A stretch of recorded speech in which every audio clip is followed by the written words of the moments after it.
Welcome back to The Clean Truth. On today's episode, I have Sal Frisella, the president of First Form.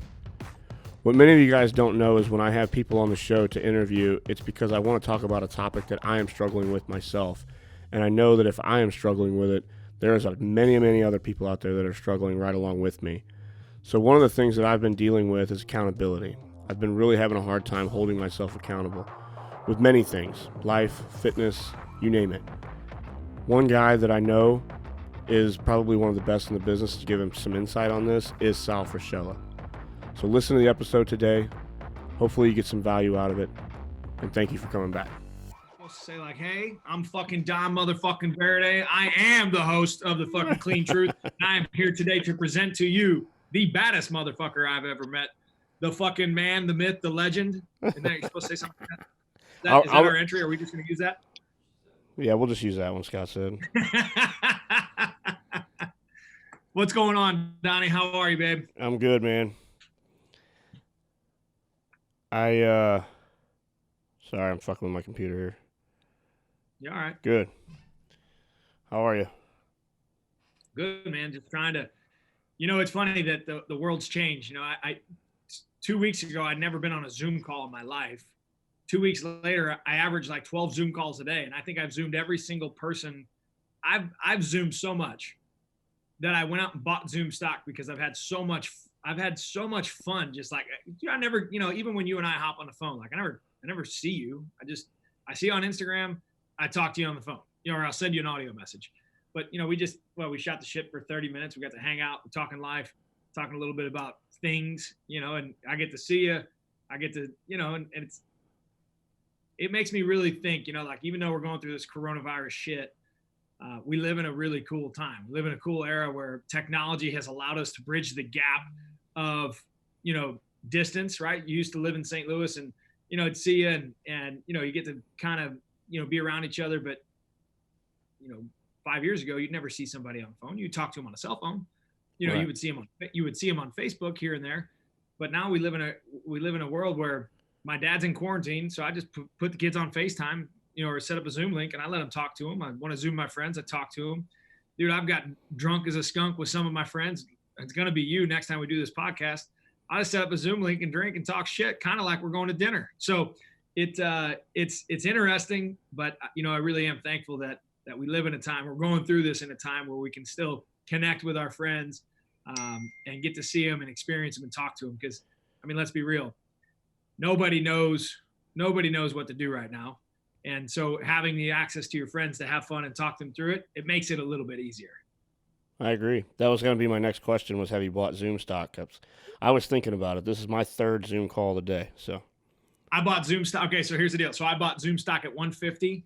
They got all that porno stuff that happened. It went down to 125. I doubled down at 120. Back up. What are you talking about? Oh, yeah. They had all these private, dude, all the porn, like the strippers and everything. They hit the Zoom world hard, man. They can't. How did I not find out about this? Because you live in North Carolina now. If you're in St. Louis, you're just not too far from East St. Louis. You got to hear these things. Yeah. So they had some like privacy issues because people were, and I think it had something to do too. Like, right now you can't Tinder, right? So you might, if you're going to like get down, maybe you Zoom, maybe you have like, I don't know if they have like Zorgies, like a group orgy via Zoom, but somehow or another, these people all got naked and paid each other, and they were having some privacy issues, and they got in a little bit of trouble. So anyway, the stock tanked. It's kind of like playing blackjack. I just doubled down at 125, and I rode it on the way back up. I think it's like 160 today. It's doing well. It's back in action. Is it really cheating if you're not touching each other? I don't know. That is a weird thing.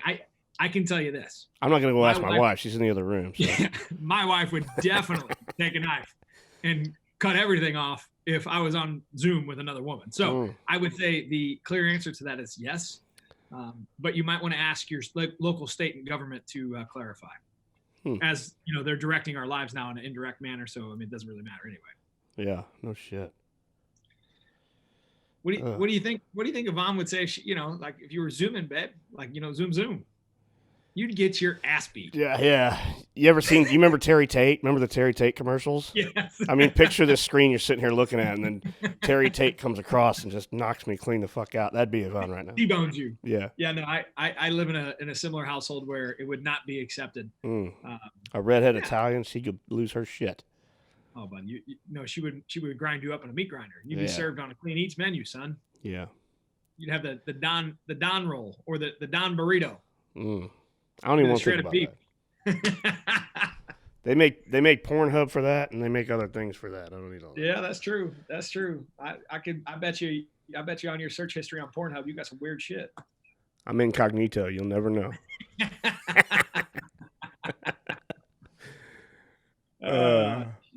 Well, listen, so man. What's going on? What are we going to tackle today? Well, like I was telling you earlier before we jumped on here, I thought about this for a while, and I've always wanted to do a podcast on accountability from a couple different angles. From a customer perspective, like I mentioned, we just wrapped up our challenge yesterday, and we got hundreds of thousands of people that joined it. And, you guys are, like I said, you guys are some of the best in the business, in my opinion, at, holding your customers and the people that follow your culture and everything, at holding them accountable. And I think honestly, that's what First Form is about. I know that. I've been a part of it for so long. Just to talk about how you guys do that, we've got a couple ideas on how we're going to do it to keep the ball rolling and keep it moving. And then accountability in a sense for people that listen, that own a business, that have trouble keeping their own employees accountable, especially in times like these, because everybody's gone. They're not in the office, and finding the right people. Like I said, I think in terms of accountability on that side, it comes down to leadership. So, and, I think accountability, it starts, let's tackle the customer facing one first, because the equation is equal. They're very similar in both sense. It's how you handle them, I think. But the goal in accountability, accountability comes from, leading from the front. So leadership is the ultimate number one role of accountability. How are you going to hold somebody accountable to something you're not willing to do yourself? And I think, from the customer facing standpoint, what we encourage all of our employees to do, and like for our challenge that we're running here at First Form, the My Transformation Challenge, same thing. Like if you're going to ask somebody to take their shirt off and put it on the internet, I think it's fair that you do it first. And you know what? No matter how many times I take my shirt off and put it on the internet, because I'm a fat guy at heart, I think that's what makes our business unique. Is I'm a fat guy, and I know what it's like to be uncomfortable in your own skin. And although I'm confident on the outside in the grand scheme of life in general, something I'm extremely insecure about is taking my shirt off and putting it on the internet, right? Or really, for that matter, taking my shirt off and putting it or going to a pool. And that goes, if I'm in great shape, I'm still insecure about it. Like you and I, we went on a mission trip together, and I'm here with some of my best friends in the whole world, and they're all jacked and tan and good looking dudes. And here I am. I'm like, man, I was in decent shape at the time, but I still don't want to take my shirt off. Right. And I think accountability to letting those people know, like you have to clearly identify what it is that you're going to hold them accountable to. Like this is an important step in the process. Taking your before picture is an extremely important step, because although you might not see the progress because you look at yourself every single day in the mirror, this is a starting point. It's like a remodel. It's like flipping a house. Like we got to see where we started to appreciate the journey. And so making sure that you can explain the mission to them clearly and then do the mission with them and show them that you're willing to do the work, it creates this thing we all know is called trust, because they start to see you leading from the front. They don't, dude, there's too many people on the internet that jab their jaws now. And so like the world has become desensitized by the jaw jabbing. And so when you look at and you see it, what is going to make that person go? And I always say, like my job at the end of the day is to change as many lives as physically possible. And I say physically, but I mean physically and mentally. And it's through having clear, concise conversations and saying, hey, you've accepted the challenge and you want to change your life. Okay, now I'm going to show you how to do that. Meaning I have to track your macros. You have to track your macros every day. You're going to have to work out every day in some way, shape, or form. You got to move. And for us, we make them read 10 pages because I believe in sharpening your brain. And then I make them do 2 other things along the challenge. But I know if I'm going to change somebody's life physically, if you're not tracking your food and you're not working out, you're not going to be successful. And I have that conversation with them. So what we do in our accountability, in our portion of accountability, and we do it here internally at HQ, and then we kind of string it out to our people, if you will, is we say, hey, find an accountability partner. And that accountability partner is every single day and every single night is to text you, hey, did you do the work today? Yes or no? Send me a screenshot of you tracking your macros. And we developed an app that can do that. And so they screenshot it, they send it back and forth, and you can know if somebody's actually putting in the work, because you're either going to get a picture of somebody tracking their food or you're going to get an excuse on why they didn't. But core fundamental basics is if you're holding them accountable, they're not choosing to do the work. What they do is they eliminate the process that this diet didn't work for me, like I'm special. That's what we all think. We all think we're different. We all think we got to lose weight. Like it's, well, that diet doesn't work for me. No. You're not doing the work. And so if we can hold that person accountable, we've learned to be able to keep them successful, because they may not be successful in this challenge, but they trust in the fact that you didn't lie to them, which is what most diets do. They lie to them. And so we've eliminated the lie, and we just say, hey, listen, I'll meet you halfway, 50%. I'm going to give you all the information, but you got to do the work, the other 50%. And that unity, they may fall off. And odds would tell me over time, when it comes to weight loss, most people fall off, but they'll come back to you because they trust you and because you actually put in the work and you held their hand and you held them accountable, even though they failed. But you were honest to them and you were good to them. And I think in a leadership sense, like, dude, that's part of your role. Like if you're going to lead, people are like, oh, that's hard. You got so many text messages and email chains. You're right. Success is fucking hard. I don't know what to tell you. Losing weight and changing your life, losing 50 pounds, it's fucking hard. It ain't easy. So when you correlate the two, it makes a lot of sense, but somebody's got to lead them, right? And so transitioning quickly over to the employee standpoint, dude, if you're not willing to sweep the floor in your own warehouse, like those guys will never believe the stories of you guys just having one shop at Wilmington, you know, and you and Yvonne working the floor and cooking the meals and prepping and demoing, and like that's a fairy tale. So what I encourage, and I do a lot of, business consulting for guys all the time, I always tell them, hey, are you working the floor with them? Like, will you make a sales call? Like, are you in? No, well, I can't fit that into my day. No, you're choosing not to fit that in your day, because without you showing them how to do it correctly, what are you going to hold them accountable to? And by having that clear, conversation, that's why I have meetings with my guys. I'm always in, quote unquote, on the floor, in the mix. I do all of our sales calls, not all, but I try to get in the sales calls, and I have one-on-ones with my guys, and I'm out making calls with them, talking to customers. And why that's important is because if I'm leading by example, whenever I ask them to do something, they're going to believe, because I know that I can do the work. So when we set up accountability, I clearly explain to them the mission. Like we do this accountability challenge in-house. So right now we're doing it. I say, hey guys, if we're going to win, meaning if we're going to help change the world and help these people change their lives, and that means we as an organization have to go first. That means we have to take our shirts off. That means we have to have accountability partners inside this office, and we have to show why our process works. And what happens is, because our staff, they believe in the process, we hold each other extremely accountable to the fucking tools. And I use things like the bathroom. People make fun of us because we clean our own building, and they call me the poop police, because like I believe accountability should go up and down the ladder. I don't give a fuck if you've been here 6 months, 6 years, or you're the owner of the company. Our bathrooms should be the highest standard of cleanliness, and any fucking person that walks in this building should note that how clean our bathrooms are. And why that's important is because it allows neutral transparency in the sense of accountability. It allows everybody to be accountable and held to the same measure. So don't leave an empty toilet paper roll. If you do, I'll fine you. So I have this thing called a bang box. I'll bang you. Oh, I remember you telling me about this. Yeah. If you leave water in the sink, I bang you. If you don't take the trash out, I'll bang you. If you don't replace the soap, I'll bang you. Meaning when you exit that bathroom, you better do a full 360. You better take a look around, because if the person walking in right behind you and they catch you doing something, it is their job to hold the line. It's their fucking job to walk right out to you and say, hey, I'm banging you because you left water on the sink. I'm banging you because you pissed on my toilet seat. I'm banging you because you didn't replace the toilet paper roll. And what a bang is I make it public. Some people, I'll probably get crucified for this, but I make them, the person who banged the other person, who held them accountable, stand up every Monday and explain the bang and identify the person who created the fault or the ticket or the infraction. And they have to select them for $5, $10, $15.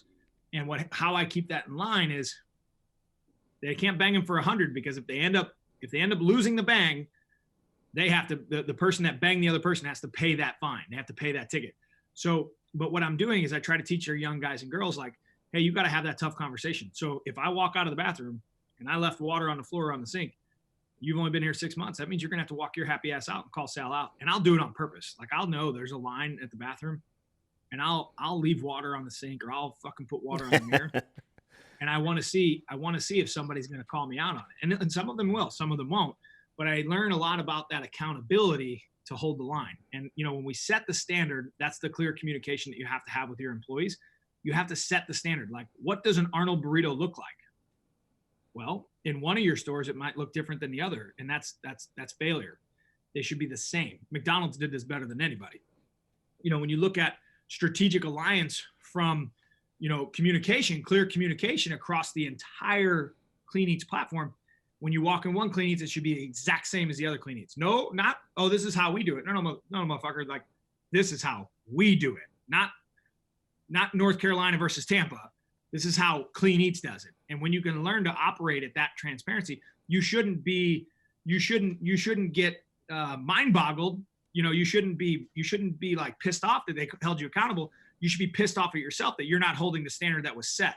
And I think leadership, that's where leadership really plays a key role, because you have to learn to set the fucking standard and then hold the line. And a lot of people can set the standard. Holding the line is a whole different conversation. When you start talking about actually holding the line, that means you got to get uncomfortable. That means you got to be willing to be confrontational. But if you tie it back to the mission on what's right versus wrong, accountability is the easiest fucking thing, because all you're telling that person is exactly what needs to be done. And if they get pissed off at you, the problem's on them, not you. All right. I mean, I agree here. You agree? From the top to the bottom. I mean, I'll start with, you know, you mentioned Yvonne and I being in the restaurant. We used to get customers. We still, to this day, 7 years later, get customers that, you know, will come and go, and they'll come in and they'll be doing, you know, amazing. They'll lose 30 pounds, 40 pounds, 50 pounds, whatever it is, and they'll look great. And then we won't see them for a year. Literally, they just disappear.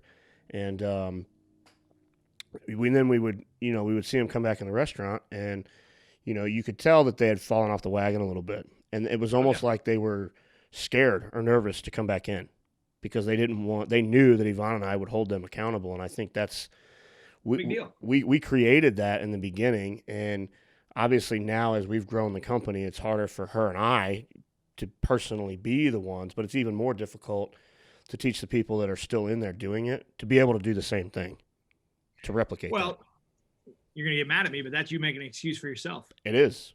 It absolutely is. And I think, you know, this is why systems scale. And, you know, and I'm not saying where I've done a great job. I'm saying where I have found success is, okay, to your point, it's really hard to hold everybody accountable, right? Couldn't agree more. But you can hold 10 people accountable. And really it's more like 6 or 7. And I have about 8 to 10 guys that report to me.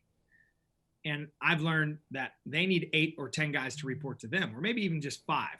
But if I can hold these 8 or 10 accountable, and I fucking put their faces to the fire, and I clearly explain why it's important that they take the next round and hold their faces to the fire, what you'll have a trickle-down effect of accountability that's ingrained in the culture. So although you can't hold Tampa store accountable, you should be able to implement a system where you're extremely, extremely hard on your guys that are closest to you, where that accountability structure will be downstream. Now, it's the 80% rule. Like, if you hold it at 100, those people hold it at 80.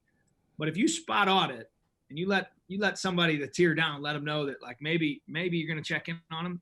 I know that you can usually get that to 90. So what I do is I got 8 or 10 guys that report to me, and then I spot audit some of their guys, you know, where I'll be like, hey, I'm your accountability partner this week. I want to see what you did the last 3 days. And they're like, you know, you want to watch buttholes get tight, man. Like, I walk in there and I'm like, hey, let me see your food log. You know, and they're like, what book you reading? You know, so I get in and what I do is just a little bit of fear, just a little bit, to let them know, like, they know that motherfucker might just walk in my office one day and fucking put me on blast. And if that's the case, when I put him on blast, I want to see what's going on. And I say, well, you know what? I'm gonna bang you $5 for not doing your shit, and I'm gonna call you out in front of everybody. Like, I look at it like we're in the fitness business. I'm in the fitness business. I'm in the business of helping people change their lives. And if you sign up, now I can't run my guys like this 7 days a week, 365. I don't do that physically, like meaning dieting. Well, all I do is I change the measure. So, all right, so for 8 weeks, we're in the diet realm together. Then the next 8 weeks, we change the rules a little bit. We start, maybe the bathroom's a priority, or the warehouse is a priority, or the sales calls are a priority. So I'm constantly moving the measurement stick. And the reason I'm doing that is because it allows me the opportunity to set the standard so that when I hold the line, you're not fucking surprised because I've clearly identified the mission to you. That's it. I think on the franchise side, like you were talking about holding, the stores and going into one store and the other one, we've done a better job at that. It was hard at first because we didn't really, when you start a franchise, nobody knows what they're doing. So it took us a couple of years to get there, and we're doing a really good job of it now. And that came exactly from what you said. The guys early on, the ones that have been in the system for a while, they know. They understand the importance of going into one store and one thing being the same as the other one. So that we've done a really good job of. I don't really worry about that so much. It's still hard. It's still difficult. It's hard to do. It's hard to pull off. But we're better at that. But okay, so this is the best way I can explain it to you. We bake a cake a certain way. That's how we are. Like, we have our ability to do something that is the standard. Okay. Now, our ability to hold that standard is a totally different conversation, but you have to clearly identify what that standard is. And holding the standard is a different conversation. Sorry, my brother just walked in. It's distracting me. Holding the standard it takes a different set of discipline to be able to look at somebody and fucking say, you're not doing it right. You know what I mean? But clearly identifying the standard is you being able to just be honest to people like, hey, listen, I want to win. I want to run the game plan that I want to win. That's it. Now, they signed up to be a franchise because you run a game plan that wins. Now, you have to clearly identify what areas of the game plan make them win. And I always relate it back to football because it's like, we need to run a 32 dive, and everybody has a role to play in the 32 dive. Now, your role is not to do the guy next to your job. Your job is to simply do your job, but this is why you do it. The accountability piece is so important because the second you start letting the standard slide, just 5%, 5%, 5%, in 3 months, you have a new play. You're not running the 32 dive anymore. No, I You're totally running agree. the fucking option. You know what I mean? And Yeah. It's going the other way. And it's because and I'm not saying don't give people the freedom to make decisions. Let them earn the freedom to make decisions by executing on the the simple basics so that they can succeed. And what happens is they'll start to succeed. Then they start to trust you. And then what happens is they'll start taking your message and then holding everybody accountable. And that's the trick. The trick is to be able to kick your kids in the water and let them fucking swim. You know what I mean? But then at some point in time, they have to teach people to kick them in the water and let them swim. And that's the mission. You got to learn to and do a lot of leadership for me, especially scalability leadership, is understanding that you have to let go. But you're going to drive yourself fucking crazy if you think you can run everything by yourself. It's not happening. The strength of the team, how companies get extremely big and continue to grow, is simply the strength of development of leadership in clearly identifying the message, clearly setting the standard, then holding that standard and doing that with multiple people. That's how you know you got something good. If it's only you, you're doing a piss poor job. And if it's only 3 people and you can't get those people to duplicate themselves, you're never going to get where you want to go. Right. But you can only do that by letting go some of the power and then setting a new standard, letting them hold, and you got to hold that standard to those guys. Does that make sense? I know that Absolutely. sounds like fucking. No, absolutely. So what we got? What else? I was thinking when you were talking about, how you guys, with your transformation challenge and everything, we do something similar here. It's kind of a little meathead thing, and Right. It's cool because you see other people catch on to it and then they start to do it themselves. But You know, when we put little snippets on Instagram of our workouts and we'll put a check-in with a little check-in box, you know, that's kind of how we, you know, me and Ben and Kyle and the guys here in the office, when we're doing our workouts, it's kind of how we were kind of letting our people know, like, hey, we're doing this too. You know what I mean? Like, I think that's really important.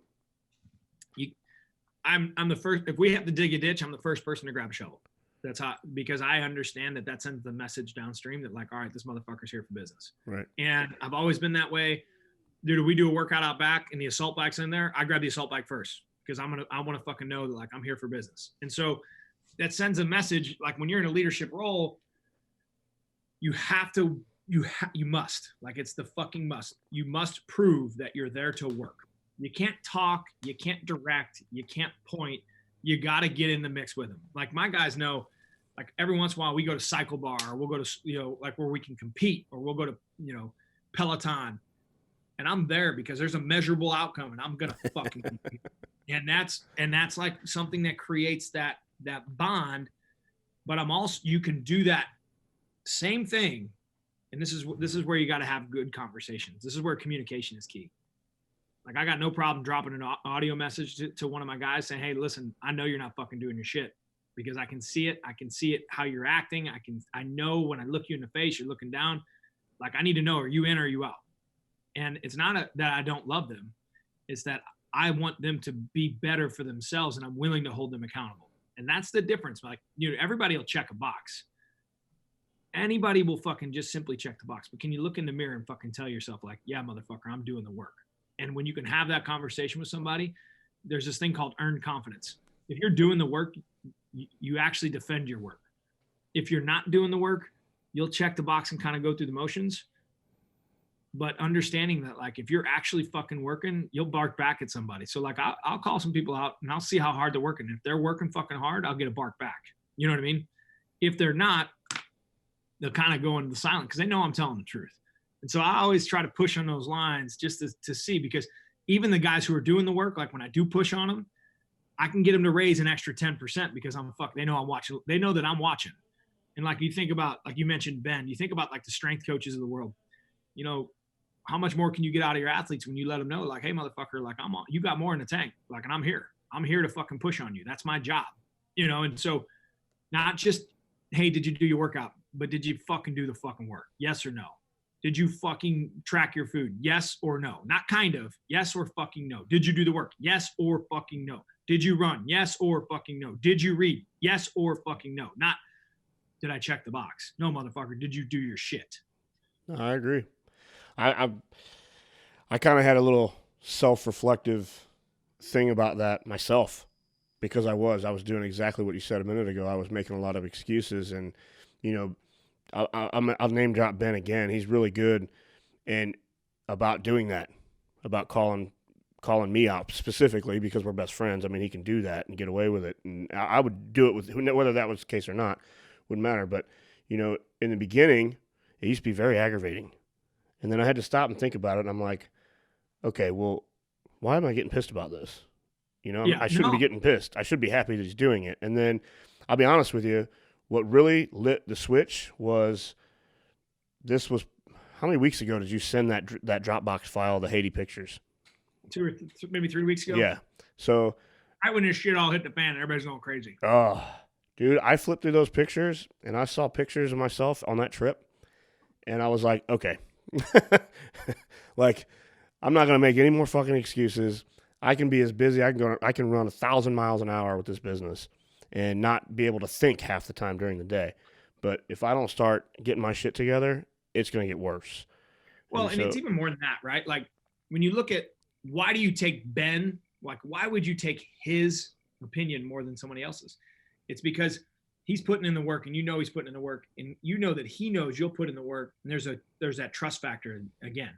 It comes back to, like, you guys trust one another because you've put in the work together and you know what the other one's capable of.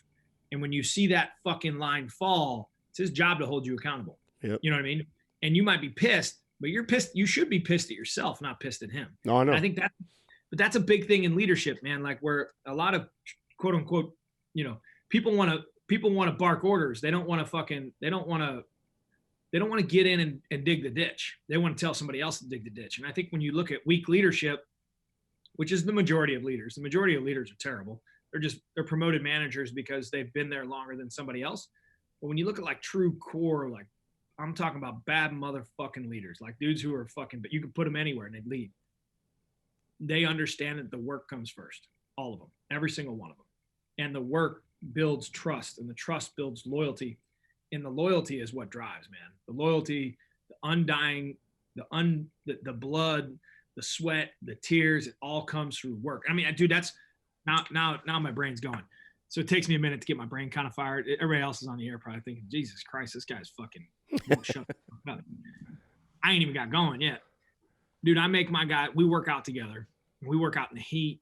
And we work out, and dude, because I believe, and I'm not smart, right? But I've been on a lot of winning teams. And I know that winning teams work together. And I know that winning teams, they fucking put the blood, the sweat, the tears, they watch, because you can learn, dude, you learn so much about the people that you work with when you fucking put them through fucking hell. I'm talking about like when you're doing an assault bike rower fucking challenge, it's 10v10, and you're watching who's breaking, you're watching who's quitting, you're watching when you're running sprints, who's cutting the line short. You wonder who quits. You wonder who fucking passes out. Like you watch a lot of mental fucking fortitude you can see.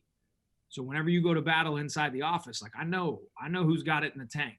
I know who can bring the fucking heat when it gets hot. I know who will step up when it gets fucking hard. And I see it through physicality. And that's like, I love the business that I'm in because like I can take young men and women, dude, my women cut your fucking balls off. You know what I'm saying? Because they're competitors. Like they're fucking here to compete.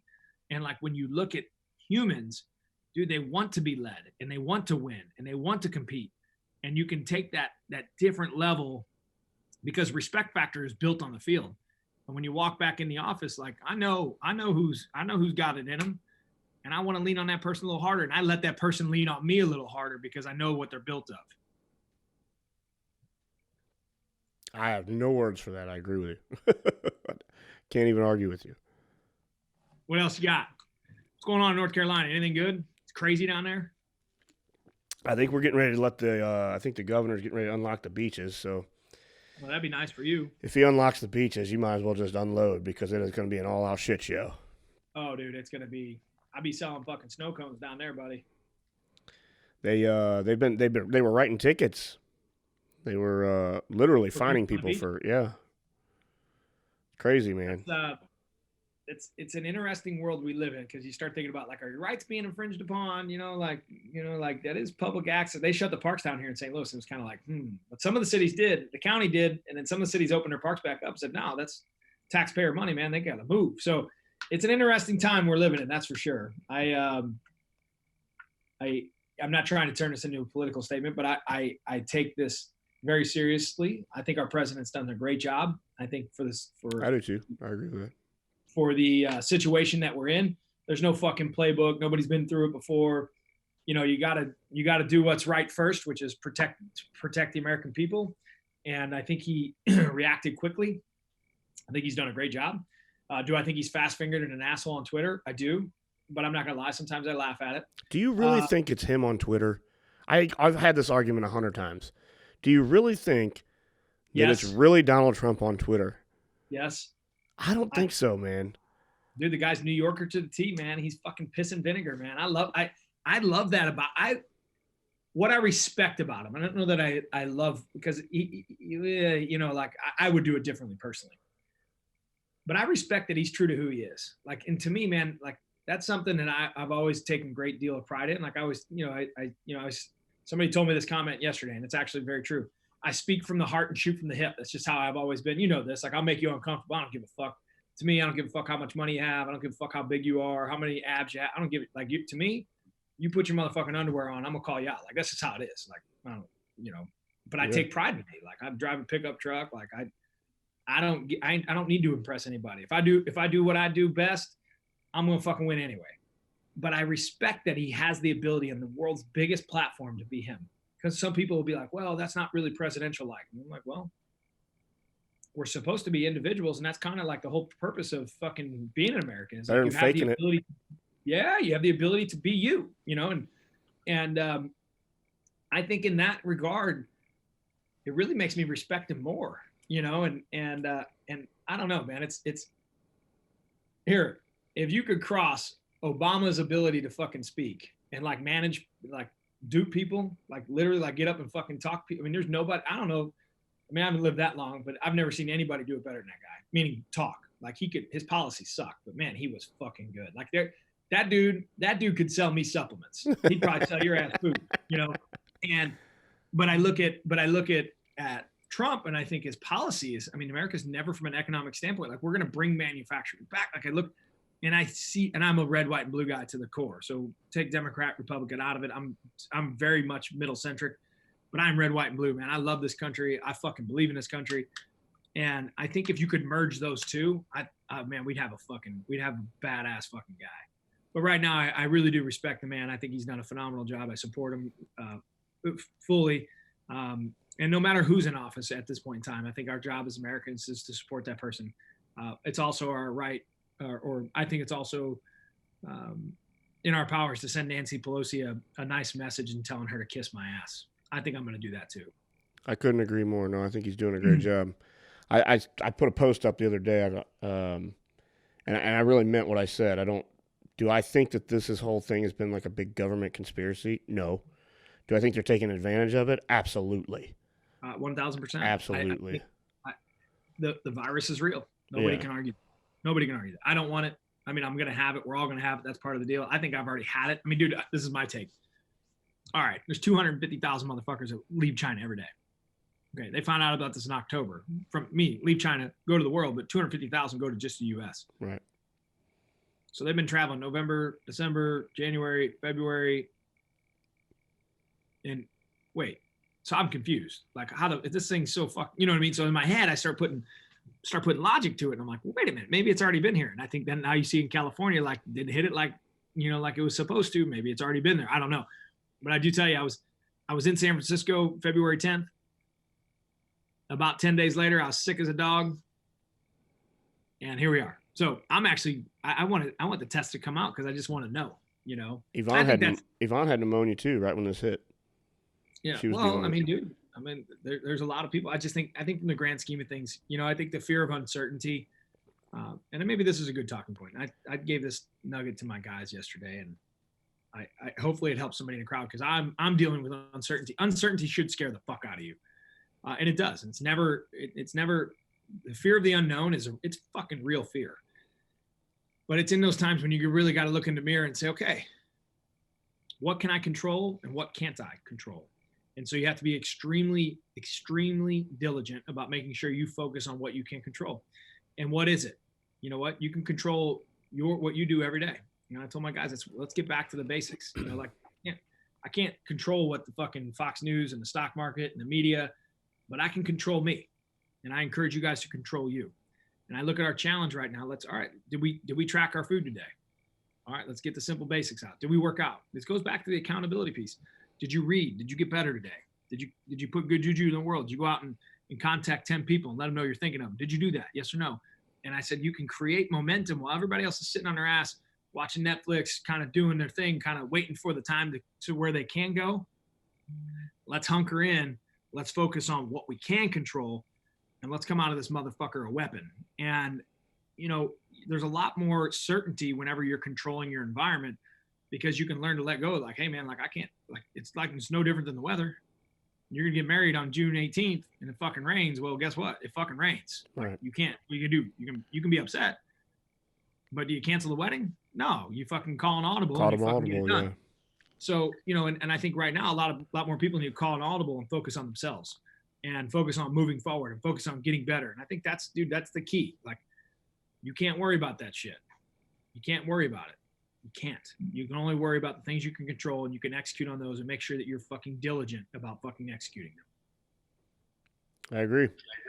That's probably the biggest thing. I keep seeing everybody that's mentioned using the time to do something positive or using the time to grow or learn a new skill. And I agree, but I mean, I've taken for me personally, I can only speak for myself, and I can speak for a little bit for Yvonne because I live with her. But, that's been the biggest thing that we've taken out of this is self-accountability for our own health. because, you know, we were going 1,000 miles an hour before this hit and making every excuse in the book not to work out, not to eat right. We were busy, you know, so. Hey, nobody knows that car better than me. Listen, we're all our own best salesmen. Right. And I tell my guys all the time, don't negotiate with the terrorists in your head. Because when you set your plans, like you need to set your plans, hold yourself accountable. That's the only way to earn self-respect for yourself. I do. Listen, I've drank more in the last 21 fucking days than I have my entire life. And for me to say that is a fucking lot, like a lot. But sometimes you got to call yourself on your own bullshit. You know what I'm saying? Like, you know, like, oh, I'm stressed or, oh, I got a lot going on. Yeah, motherfucker, you do. But you're going to have a lot going on always. So stop being a little bitch, dial in your shit, and keep fucking moving, you know? So. Nope, I agree, man. What else you got? I don't have anything else, man. That's that? That's that.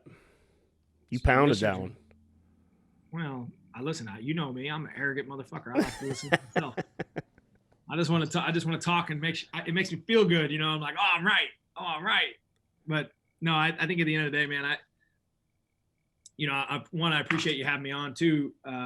You know, I like doing these because one, I'm, you know, connecting with a longtime friend, and two, you know, to the point, like, let's get better while we're doing nothing. I hope that I was able to provide one nugget of value or one lesson that can help, you know, not only your audience, but maybe the Clean Eats team, help you, help Ben, help whomever. Like if I spent 1 hour and I was able to provide that value, let's say it's to 10 people, that makes me feel good, you know, because I'm out where everybody else is. Not everybody. There's two types of people: fear mongers and people who are like, hey man, let's go put some positivity in the world and let's go have some fun. And let's go see if we can help some people, maybe just paint a little perspective to their life. If that's the case, then I did my job. I feel good about it. I spent 1 hour on helping somebody get better. That's to the mission of who I want to be. I want to leave the world a better place than I found it. And that's where I'm at, dude. That's who I am. That's what that's what I want to be known for when I die. So if I got 1 hour on the clean truth to be able to fucking speak this, then that's what I do. I can't thank you enough, man. You helped me out and you drove a couple points home that has really been weighing on me lately, you know, in terms of accountability, which is another reason why I wanted to do it. You want me to be your accountability partner? I'll have your fucking fat ass in shape. I'll fucking say every day. I'll send you a message. Hey, listen here, you little motherfucker. I've been following a little diet that Teach did for me, and I've been dropping the ball and sending him some pictures. I've been waiting on him to text message me. I'm surprised he hasn't. Teach just wants picture. He can probably hear me right now. He just wants picture of you in your underwear. That's it. I'll give him more. I'll give him a little more than that. Yeah. A little shot at the sausage, babe. Well, man, thank you again. I can't thank you enough for taking the time out of your day. I know you guys are still cranking, so. Well, we're trying. We're waging through it. You know what I mean? Cranking. We're playing a role. And my role is to keep all our guys employed, keep everybody moving, and keep everybody going. So that's what I'm trying to do. Awesome, man. So, all right, Donnie, I appreciate you, babe. All right, thank you, man. Later, homie. All right. Well, there you have it. That's our 2 cents, and that's our clean truth. For more information on Clean Eats, visit www.cleaneats.com. To find Yvonne and I on social media, on Instagram, I'm Don_Verity, Varady. To find Yvonne, it's just Yvonne Verity, all lowercase. Thank you. Have a great day, guys.